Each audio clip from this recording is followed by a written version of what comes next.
Good morning, good afternoon, or good evening from wherever you're watching or listening. My name is Caleb Glick. I'm a lawyer here in the great state of Texas with the Calhoun School of Law to bring you a lot of information plenty of bad folks would rather you not have.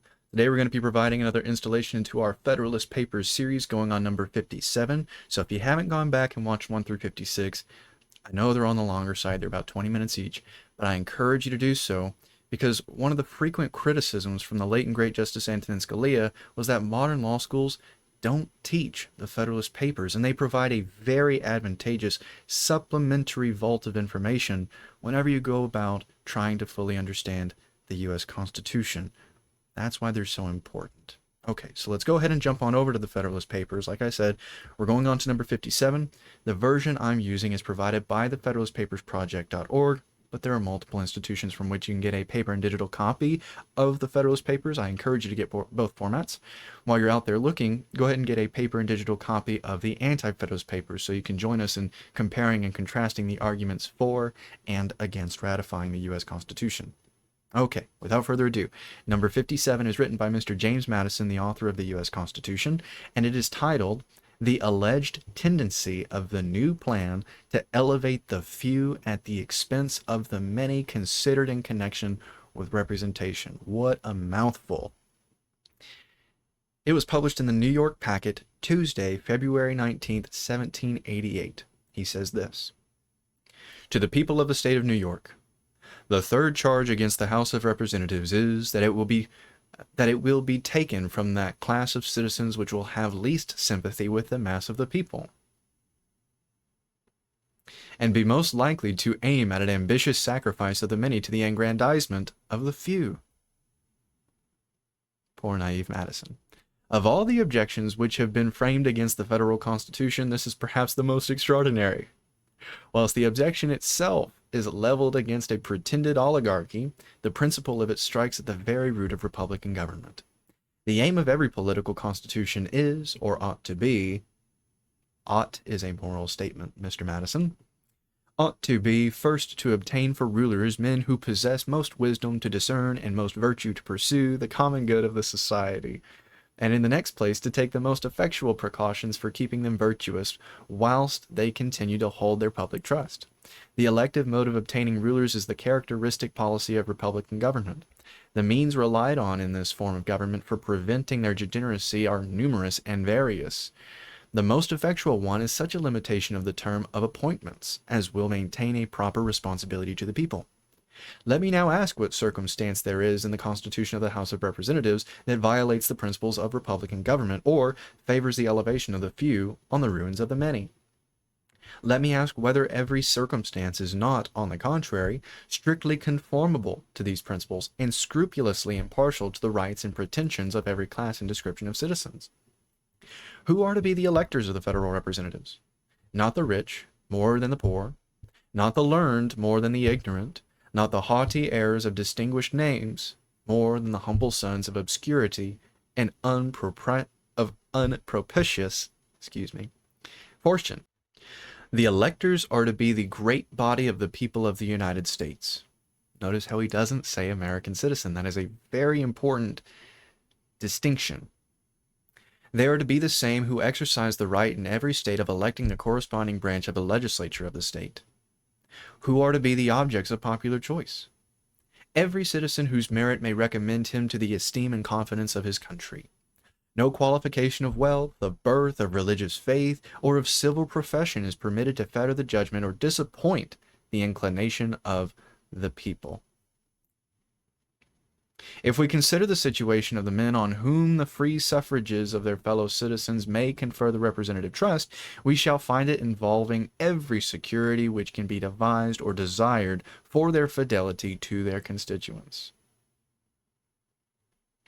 In the first place, as they will have been distinguished by the preference of their fellow citizens, we are to presume that in general they will be somewhat distinguished also by those qualities which entitle them to it, and which promise a sincere and scrupulous regard to the nature of their engagements.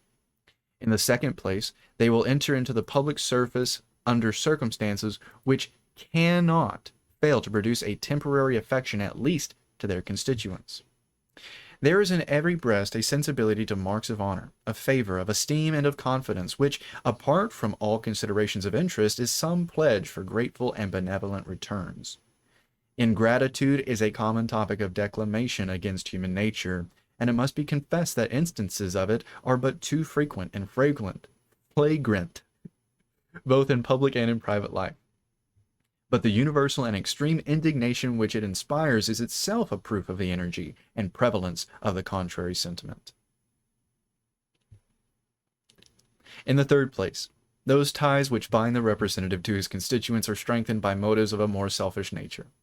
His pride and vanity attach him to a form of government which favors his pretensions and gives him a share in its honors and distinctions. Whatever hopes or projects might be entertained by a few aspiring characters, it must generally happen that a great proportion of the men deriving their advancement from their influence with the people would have more to hope from a preservation of the favor than from innovations in the government subversive of the authority of the people. That was so cheesy. I apologize for what I just did. Back to Mr. Madison. All these securities, however, would be found very insufficient without the restraint of frequent elections. Hence, in the fourth place, the House of Representatives is so constituted as to support in the members an habitual recollection of their dependence on the people. Before the sentiments impressed on their minds by the mode of their elevation can be effaced by the exercise of power, they will be compelled to anticipate the moment when their power is to cease, when their exercise of it is to be reviewed, and when they must descend to the level from which they were raised. They are forever to remain unless a faithful discharge of their trust shall have established their title to a renewal of it. I will add as a fifth circumstance in the situation of the House of Representatives, restraining them from oppressive measures, that they can make no law which will not have its full operation on themselves and their friends, as well as on the great mass of the society. This has always been deemed one of the strongest bonds by which human policy can connect the rulers and the people together. It creates between them that communion of interests and sympathy of sentiments, of which few governments have furnished examples, but without which every government degenerates into tyranny. If it be asked, what is to restrain the House of Representatives from making legal discriminations in favor of themselves and a particular class of the society? I answer, the genius of the whole system, the nature of just and constitutional laws, and above all, the vigilant and manly spirit which actuates the people of America. Again, notice he doesn't say American citizen. A spirit which nourishes freedom and in return is nourished by it. Please highlight that sentence right there. I'm going to highlight it in real time so that you're encouraged to do the same.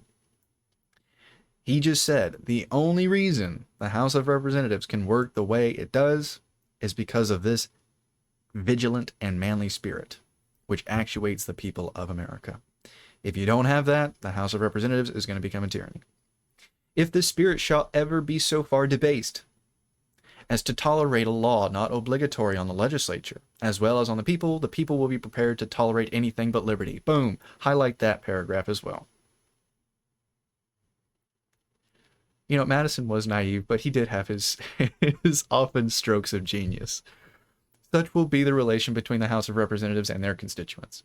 Duty, gratitude, interest, ambition itself are the cords by which they will be bound to fidelity and sympathy with the great mass of the people. It is possible that these may all be insufficient to control the caprice and wickedness of man. But are they not all that government will admit, and that human prudence can devise? Are they not the genuine and the characteristic means by which republican government provides for the liberty and happiness of the people? Are they not the identical means on which every state government in the Union relies for the attainment of these important ends? What then are we to understand by the objection which this paper has combated? What are we to say to the men who profess the most flaming zeal for republican government, yet boldly impeach the fundamental principle of it? Who pretend to be champions for the right and the capacity of the people to choose their own rulers, yet maintain that they will prefer those only who will immediately and infallibly betray the trust committed to them? Were the objection to be read by one who had not seen the mode prescribed by the Constitution for the choice of representatives, he could suppose nothing less than that some unreasonable qualification of property was annexed to the right of suffrage. Take notes on this paragraph too. or that the right of eligibility was limited to persons of particular families or fortunes, or at least that the mode prescribed by the state constitutions was in some respect or other very grossly departed from. We have seen how far such a supposition would err as to the two first points. Come on, Caleb, wake up. Nor would it, in fact, be less representative of the United States will be, oh, I think I just skipped a whole line. Yeah. Nor would it, in fact, be less erroneous as to the last. The only difference discoverable between the two cases is that each representative of the United States will be elected by 5,000 or 6,000 citizens, whilst in the individual states the election of a representative is left to about as many hundreds. Will it be pretended that this difference is sufficient to justify an attachment to the state governments and an abhorrence to the federal government? If this be the point on which the objection turns, it deserves to be examined. Is it supported by reason? This cannot be said without maintaining that 5,000 or 6,000 citizens are less capable of choosing a fit representative or more liable to be corrupted by an unfit one than 500 or 600. Reason, on the contrary, assures us that as in so great a number a fit representative would be most likely to be found, so the choice would be less likely to be diverted from him by the intrigues of the ambitious or the bribes of the rich. Is the consequence from this doctrine admissible? If we say that 500 or 600 citizens are as many as can jointly exercise their right of suffrage, must we not deprive the people of the immediate choice of their public servants in every instance where the administration of the government does not require as many of them as will amount to one for that number of citizens? Is the doctrine warranted by facts? It was shown in the last paper that the real representation in the British House of Commons very little exceeds the proportion of 1 for every 30,000 inhabitants. Besides a variety of powerful causes not existing here, and which favor in that country the pretensions of rank and wealth, no person is eligible as a representative of a county, good grief, not country, county, unless he possess real estate of the clear value of £600 sterling per year, nor of a city or borough, unless he possess a like estate of half that annual value.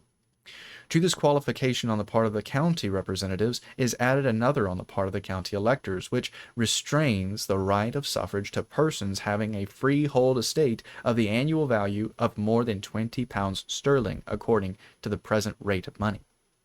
Notwithstanding these unfavorable circumstances, and notwithstanding some very unequal laws in the British Code, it cannot be said that the representatives of the nation have elevated the few on the ruins of the many.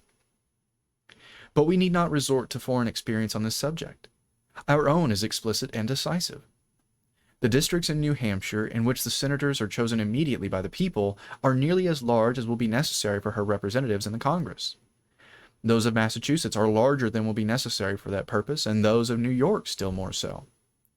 In the last state, the members of assembly for the cities and counties of New York and Albany are elected by very nearly as many voters as will be entitled to a representative in the Congress, calculating on the number of 65 representatives only.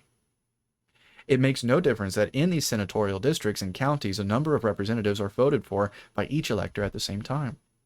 If the same electors at the same time are capable of choosing 4 or 5 representatives, they cannot be incapable of choosing 1. Pennsylvania is an additional example. Some of her counties which elect her state representatives are almost as large as her districts will be by which her federal representatives will be elected. The city of Philadelphia is supposed to contain between 50 and 60,000 souls. It will therefore form nearly 2 districts for the choice of federal representatives. It forms, however, but 1 county in which every elector votes for each of its representatives in the state legislature. And what may appear to be still more directly to our purpose, the whole city actually elects a single member for the executive council. This is the case in all the other counties of the state. Are not these facts the most satisfactory proofs of the fallacy which has been employed against the branch of the federal government under consideration? Has it appeared on trial that the senators of New Hampshire, Massachusetts, and New York, or the executive council of Pennsylvania, or the members of the assembly in the 2 last states, have betrayed any peculiar disposition to sacrifice the many to the few, or in any respect less worthy of their places than the representatives and magistrates appointed in other states by very small divisions of the people? but there are cases of a stronger complexion than any which I have yet quoted. One branch of the legislature of Connecticut is so constituted that each member of it is elected by the whole state. So is the governor of that state of Massachusetts and of this state, and the president of New Hampshire. I leave every man to decide whether the result of any one of these experiments can be said to countenance a suspicion that a diffusive mode of choosing representatives of the people tends to elevate traitors and to undermine the public liberty. Excellent. So if you have any questions about what Mr. Madison was saying there in number 57, or if you have any questions about what was said in the preceding papers, or maybe there's a topic you'd like me to cover in a future lecture, please post them down in the comments, because the entire purpose of the Calhoun School of Law is to provide you with the necessary skills and information to combat any sort of lawfare that will be waged against you, your loved ones, or your hard-earned property. So please, if you have any questions at all, post them down in the comments. Excellent. So my name is Caleb Glick. I'm a lawyer here in the great state of Texas with the Calhoun School of Law to bring you a lot of information that plenty of bad folks would rather you not have. I hope you enjoyed this lecture, and if not, while you're down in the comments, please let me know how I can do better so I can best serve that purpose of helping you. I'm not sure what the topic for the next lecture is going to be, but I'll do my best to make it as informative and entertaining as this one, if not more so. I hope y'all have a wonderful day, and regardless of the topic of the next lecture, until I see y'all then, I bid you all farewell.